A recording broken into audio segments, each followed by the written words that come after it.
Welcome into a special edition of the Low Post Pod. I'm your host, Christian Martinelli, joined again by Matt. No Kyle this week, but this is a special edition. Just a quick podcast to review the semifinals and do a quick preview / prediction of the finals. Pretty exciting things happening in Legacy League, things happening fast. The reason we're doing it tonight is because semis were tonight, finals are tomorrow.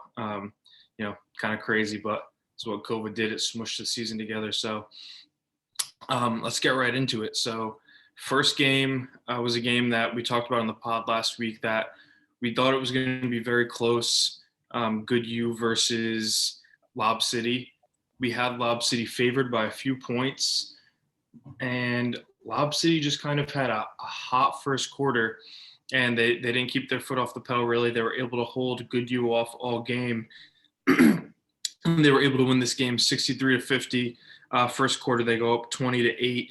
And then every quarter after that, they're just able to win by 1 point, 2 point, very evenly matched. But Goodyear just wasn't able to put any dent into that lead. Matt, why do you think that Lob City was just able to grab that early lead and hold them off so easily like they did? Well, Lob City did what they usually do, right? They get to the basket, they're dunking, they're scoring. Number 13, Colin Burns, who we haven't actually seen in a little bit. He was there tonight. He's a presence. But it honestly was, I thought Good U just had a really rough night shooting the ball. I mean, Matt St. Hours, he only had 9 points, 4 for 13. Randy Butler, 5 for 15. Their leading scorer was a guy, Ryan Palumbo, who had a decent night, but he's not usually their main guy.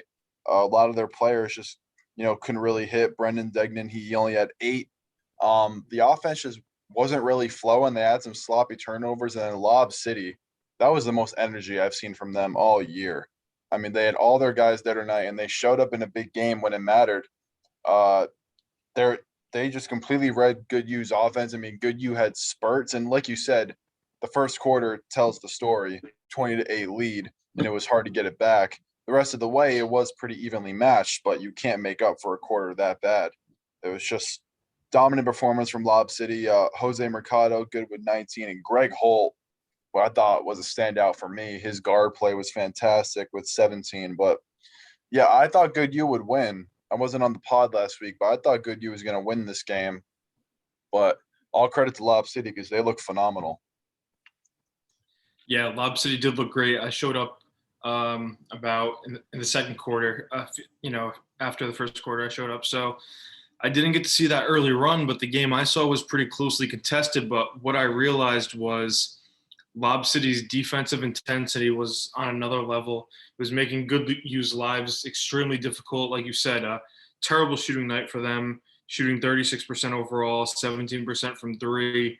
And we even have guys like their big man Nuri Mahmoud. He's picking Matt St. Hour's pocket. Just everyone making their own little contribution tonight for Lob City. So that's kind of what makes that team so difficult to stop when they're really clicked on, is because they just have all these guys that can do so much. So that Good U, they had a great season. Obviously tonight they just couldn't find the groove on offense whatsoever. Nothing was falling.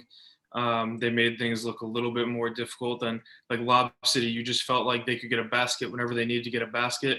Good U, it just seemed like a lot more effort had to go into it, only scoring 50 points. And this is something we kind of touched on throughout the season. We said Good U, as good as they had been through stretches, they also struggled to score the ball on some nights. And unfortunately, that came back to bite them tonight in the biggest game of the season. It helped them out last week. They were able to score pretty well against a strong defensive team. But, yeah, tonight their offensive woes were a little too much. And Lob City, I think, honestly, most of the credit goes to them. They just played really well. They showed their potential. And that's a scary team. That's a hard team to beat when they're really fully motivated and playing as hard as they can. I mean, the thing with Good U is, like, we know they got guys that can drive and get inside, but tonight their offense was just too one-dimensional. I mean, 4 for 23 from 3. That's a pretty rough stat line, especially when you can't get things going inside. There's nothing to bounce off of. Unfortunately, nights like this, for the guys on Good U don't happen often. It was unfortunate that it wasn't the playoffs.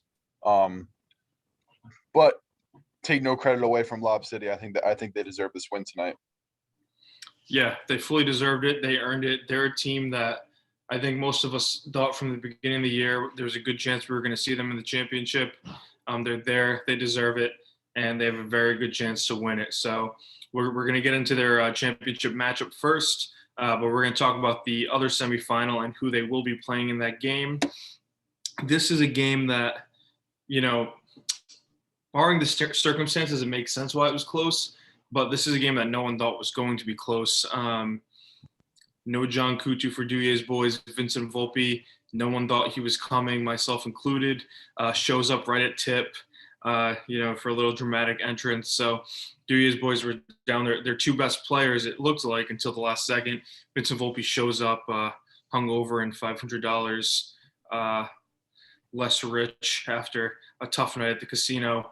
And Is that true?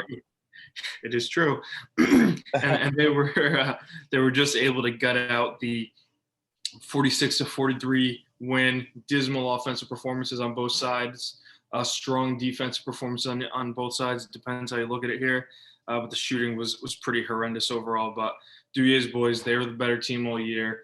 They're the team that deserved to make the championship, and they were just able to edge them out in the end in a real slugfest. Yeah, good teams with good talented guys.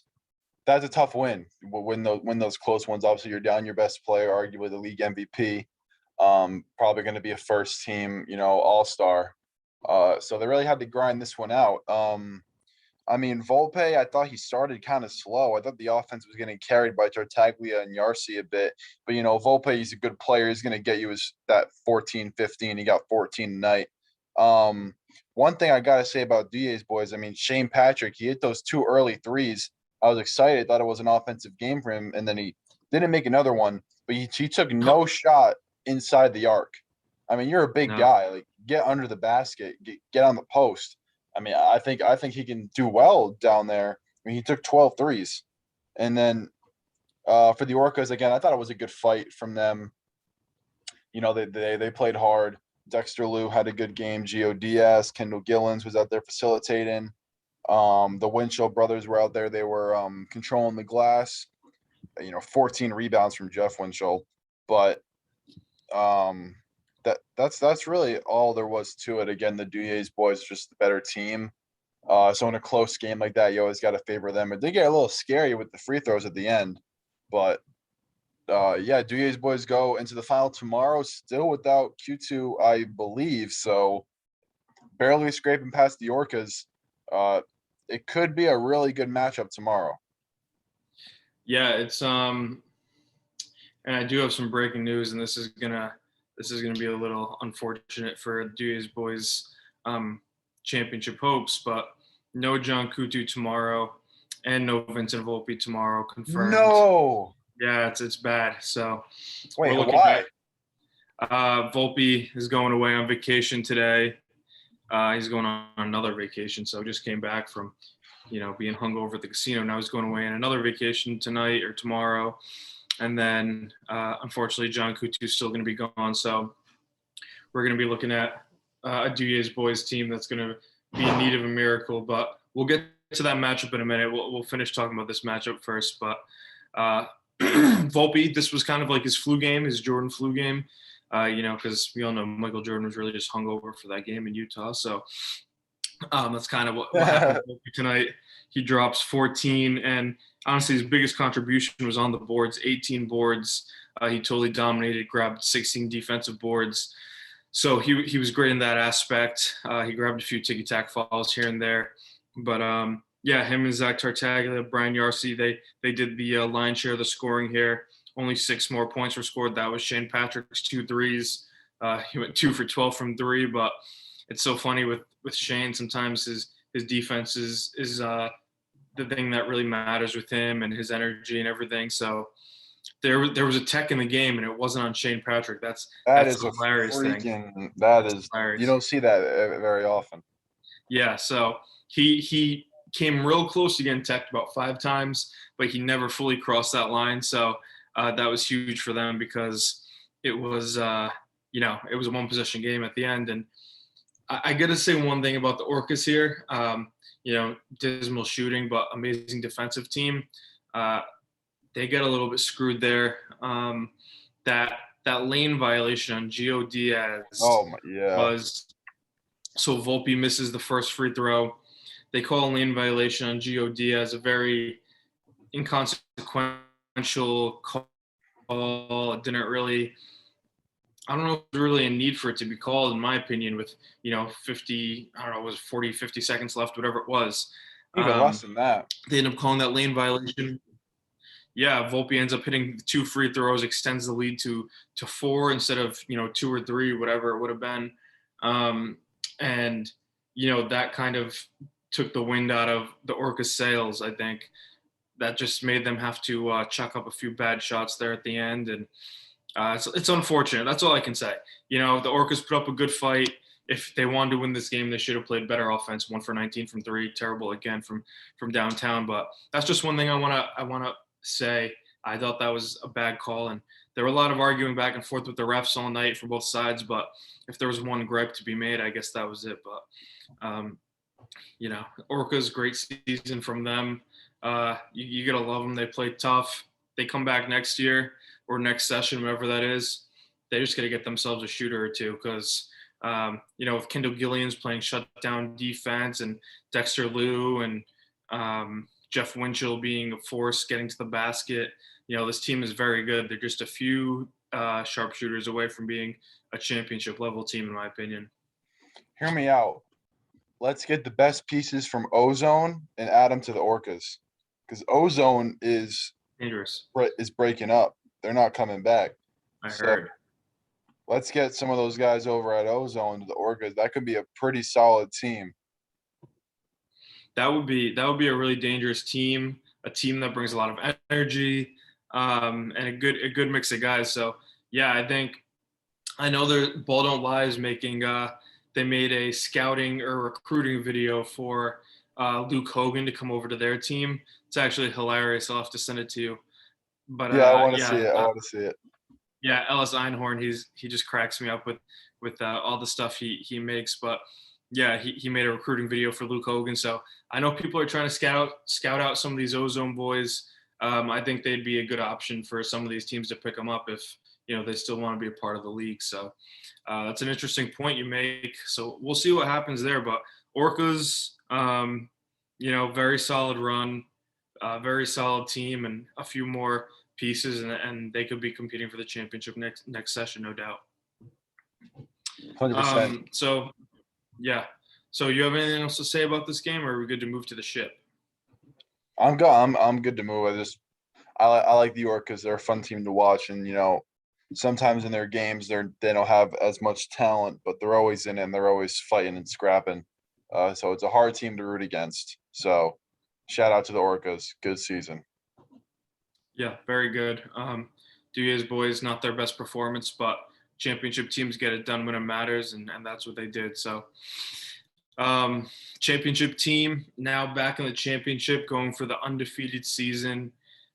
They haven't lost a game in 15 attempts or so now. It's just been an unbelievable run for the Duye's boys as they improve more and more. But unfortunately, the line we're gonna have to make for this game just isn't what it would have been. Like I probably would have favored the Duye's boys full squad by about 3 points here, but now I got to go the other way and favor Lob City by about 15. Unfortunately, Ooh. I think that, I mean, I'm sorry, there's just not much I can say here. That they're missing their 2 best players that combined for 55 points a game together. They're going to be losing that. I mean, it's just a huge loss. So unless Zach Tartaglia, Brian Yarcy, Shane can be a beast inside. They're going to even need PJ to score some points, and Verducci, like guys that usually put up, 2 points a game.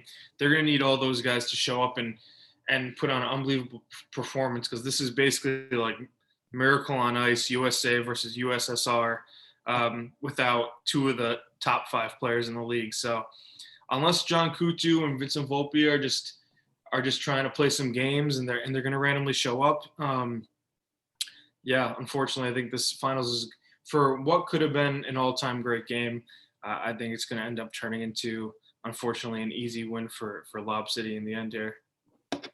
I have to agree with you, unfortunately. I mean, Lob City, honestly, the Lob City we saw tonight, if they played Duje's full strength, I think Lob City could sniff that one out too, because they were just they were incredible tonight. But Yeah, they were. yeah, you said it. Lob City, they just play fast, energetic. They got their full squad, I'm assuming, and yeah. I mean, without Vincent and John, that's just too much weight, I think, for to carry on Yarcy and Tartaglia's shoulders. And there's only so much offense they can produce.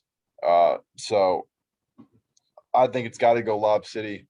I think, yeah, I think like 15, maybe like 10, but I think 15 could be closer for the line. I agree with that, and it does stink because I think full squads for both those teams would have been, a bloodbath, honestly. Yeah, I mean, we know that the 15 points is a representation of Lob City being better than Duje's boys. I mean, I think most people would agree that Duje's boys are a slightly better team overall, but there's just nothing you can do when you're going to be missing such big pieces. And I don't want to take this away from Lob City because they've had an unbelievable season, but it just stinks that they're not going to be beating a full strength Duje's boys team if they are to pull this one out. I assume Lob City will be at full strength. They didn't take too much. They will sub a lot of guys in and out, even Cody Crawford.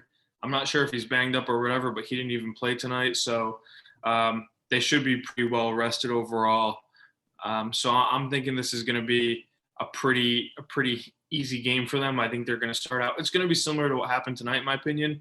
I think Lob City will take an early lead, and unfortunately for Duje's boys, they're just not going to have the offensive power to make the comeback. I think Lob City is going to win. I don't think they're going to cover that 15 points. I think this is more 8 to 12 point game, but there's just too many weapons on Lob City, and without the skill and the length and all the things that Opie and Kutu bring to the game, it's going to be extremely tough.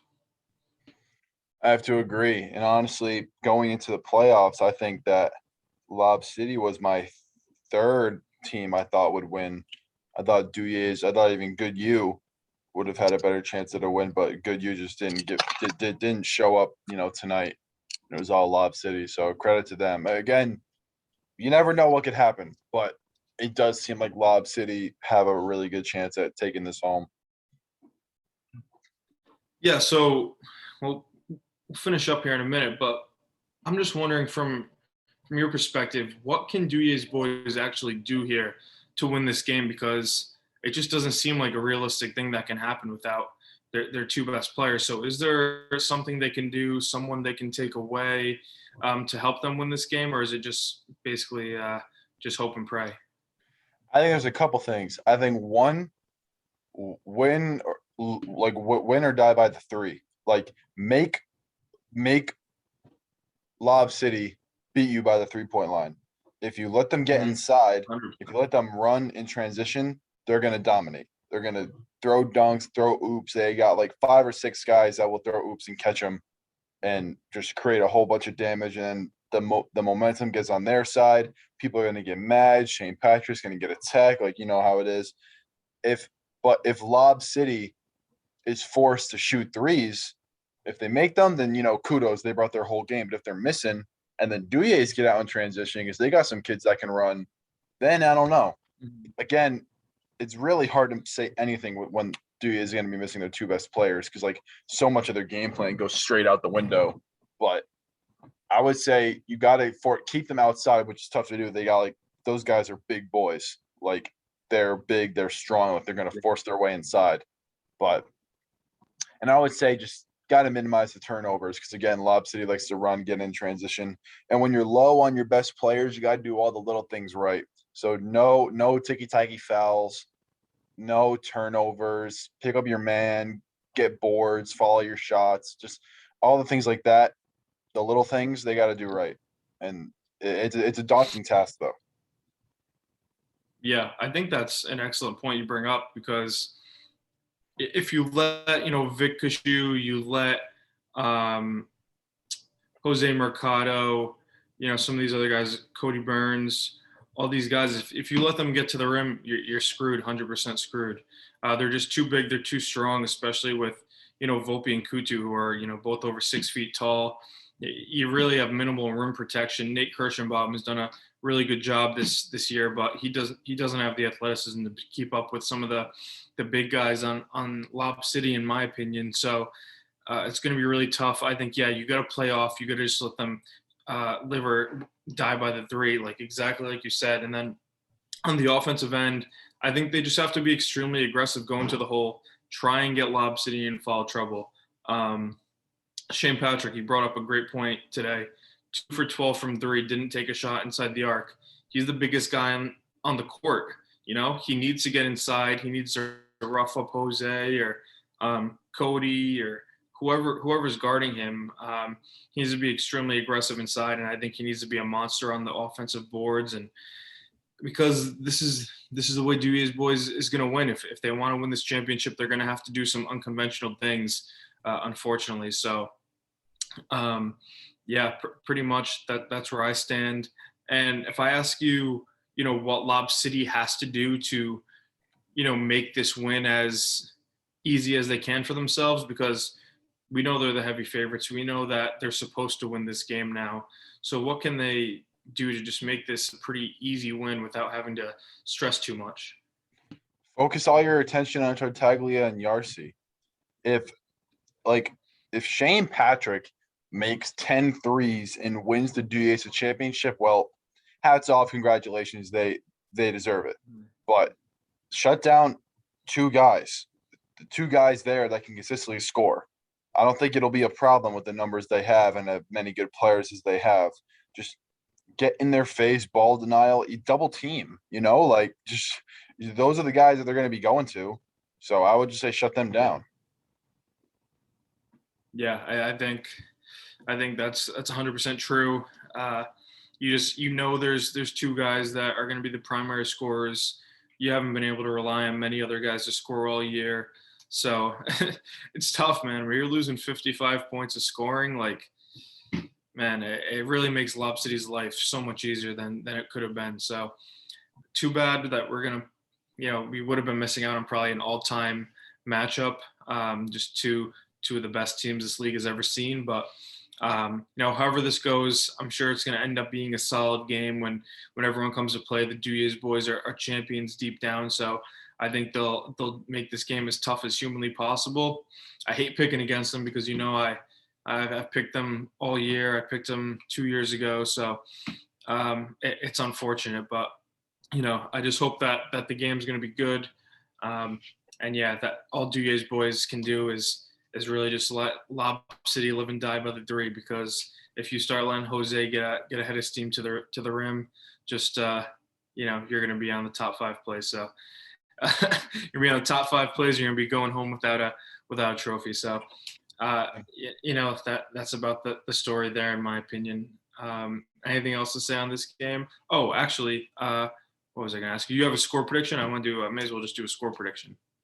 Yeah, I'll say I'll go 62-49. Lob City. Okay. Yeah, I mean, Duje's boys better keep the scoring that low if they want to keep it close. I was thinking 68-59.